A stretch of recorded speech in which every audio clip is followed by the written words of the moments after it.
Nay, nang ka. Kataan mo gid na nga. Kuan ta ka palangga. Kaya wala na ko sing ano eh. Wala ko sing istoryahon sa may balay. Itong batang-batang kasaguyan. Basta nay, tandaan mo gid, tandiin ka. Hindi ka gid na ako malipatan.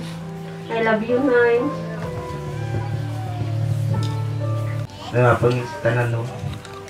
Ang mambal ko lang kayo wala ka mamiss ko lang siyang paglaygay sa akong taga-aga at taga-pagtaw ko. Mamiss ko ginala. Wala na rin sa may maglaygay sa akong gumagala eh. Kumubog ko, ikaw lang magpaminti galaygay sa akong na. Kaya bala mo man na nga palangga tagit ka.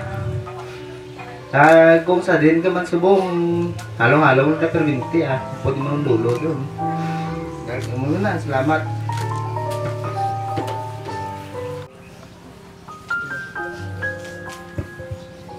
Kaya nga po sa tutana, ilapin na kita mga kapertian, rimon diri, kag mga barkada ni Lola, mga friends, sa mga pamilya ko, pinagadak ko nga kasubong-subong sa tabo sa ato nga pamilya kay grabe ko palagat kay Lola, pero dugay man ato nga pagka-piapi siya nga pag-pudupod man doon sa subong panahon sa mga nadula sa ato, pero anong tagay dinala gusto ang ato ang pinaranggang Lola. Ang mabalik ko kay Lola, so kung wala sa kape, kung wala ko kape yan, saan iya kape, ginahatay rin sa akon. Sana mo ako siniga tungol man, sana ano nakambal sa akon, pero kita buhay ko mga ginapati yung ginambal, pero pagpalangga ni Lola sa akon, kaya di malamak. Kaya may pagmiabi, kaya buhay na kami tatay. Terus siya ako yung ngayon kaduwa nga tatay, bisan Lola pa siya. Siya lang ka biabi sa ako, kung anong muhon ko. La, titit ka malipatan la. Kung magpadling kita kaduwa, ang hindi ko lang malipatan sa imo itong mga istorya ito daw mga pati sa pamilyata, mga kadamo sa imo mga apo, mga dasit daw, dasit kung imo sa bata. Kag sa di nga mas bula, tigagit namon malipatan, kag kahilap niya sumatla, mamis kagit nga namon. Kagamal na, kag madamoy nga salamat.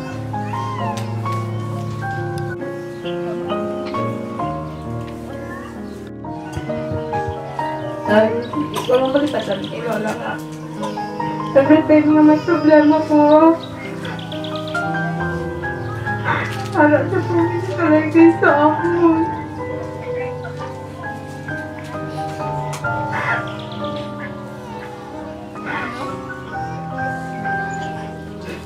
Sabi ko, ako na pulis sa dito. Tuan, sabi tuan, kinagusensya ko sa iyang mabalik ko sa lipa. Sapat niya pa po. Gusto niya naman magpapuhay. Kinakapuhay na siya sa iya. Makinapag siya. Nagagapan na siya. Kayahon niya. Eh gusto ko pa magbalik ko. Wala niya po siya. Para kapanding kapan kami naman.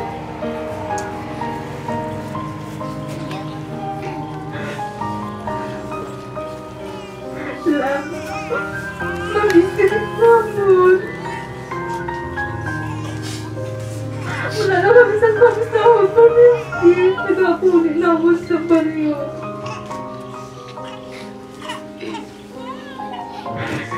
I love you, Lola.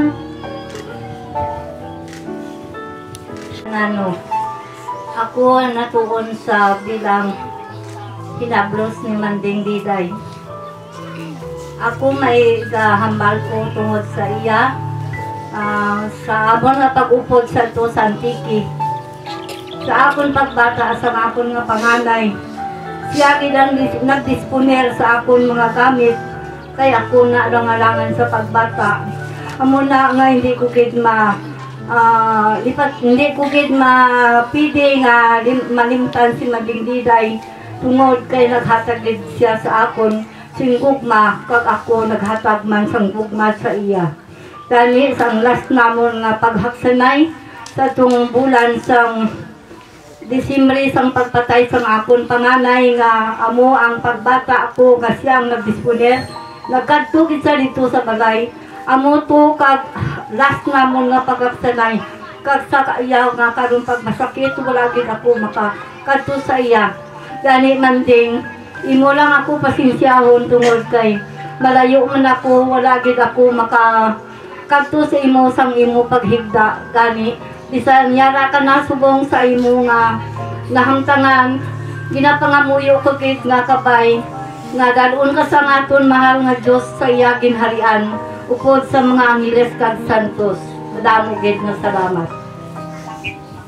Nang Diday, natingala gid nga wala ako dito na kadto sa ikabalay.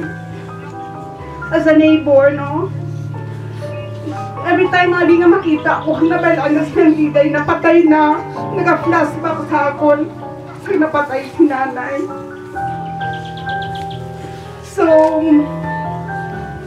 sinang Diday, abi nakita ko na may bahid at sa ginikanan, cruising until sa iyang mga apo, sa kabataan, no? May problema man, siya gid malampasan niya na, bisan ano siya, nakita ko nga nag-auktas kung kaisa. Pero malimpasan niya. Nakilala ko man siya, abi nga, isa kadibutada. So, amo na, siling ko. Nagapamangkot lang ako kung sano na ang lubong last. Kagina lang ako sa nga nagtanaw sa iya. Siguro na tingalagin ang akong kapitbahay nga wala kita ko nagadingding sa iya. Kay ma-flash bakit nga silang Diday wala na sa amon sa digulang dira. Kag nanamihan gid ko sana appreciate ko gid na siya kanya aman tong birthday niya last May lang gid. Sila niya hindi kita makaumpisa kung hindi kami mag-abot ng akong magulang. Happy gid siya. Ginagbayan niya gid ko sina. Bisan hindi ko ma-feel nga close kami pero that time siguro so farewell nga na iya sa mga neighbor nga nabatyakan niya na nga mataliwan na gid siya, no. Tapos last gid daw mga 2 months ago nga nawala siya na kahit nga naghigda na siya. Ginabutan ko na siya sa photo. Daw hindi na siya kilala sa ako, dinatag ko lang kag magtalikod nga perti ka sakit ako na kay siling ko. Hambal ko kay Nining Marcining pakauna niyo sinang Diday kay na-feel ko si nanay dati amo na siya nga daw hindi na gani kakilala kag mga kaon daw lapit na lang gid siya. So sorry lang sa family na hindi na ako permi nakakatutungod galing sa last bang natabok man kay nanay. Kag nang Diday farewell gid ni nga message sa imo, balan ko. Ara ka na gid sa tuo sa aton Dios nga amay. Madamit na salamat at mayong hapon sa liwat.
Kanada kag sa Espiritu Santo. Mga muyo kita. O Diyos nga mo namay, bendisyonin ni nga lulubngan, kag nga pangamuyo kami sa imo, para sa kalag ni Winifreda nga nagtaliwan. Patawara ang iya mga sala, kag dalha siya sa kabuhi nga wala sing katapusan. Ginapangayo namon ini sa imo, paagi kay Kristo nga amon Ginoo. Ginoo, maluoy ka sa amon. Kristo, maluoy ka. Karon pangamuyo naton ang gitudlo nga pangamuyo ni Kristo sa aton. Sige namos matag-adlaw, ipatawaron kami sa mga sala namon. Sige nga patawad namon ang kasala sa amon. Kag dili kami Mga kamot, ginatugyan na mo ng kalag sa amon utod nga namatay. Hatagi siya sing kapahuwayan nga dayon o Ginoo. Nagsilak sa iyang pawa ang wala sing katapusan. Kabay pa nga bendisyonan kita sa Dios nga makagawom sang tanan. Amay, Anak, kag ang Espiritu Santo. Amen.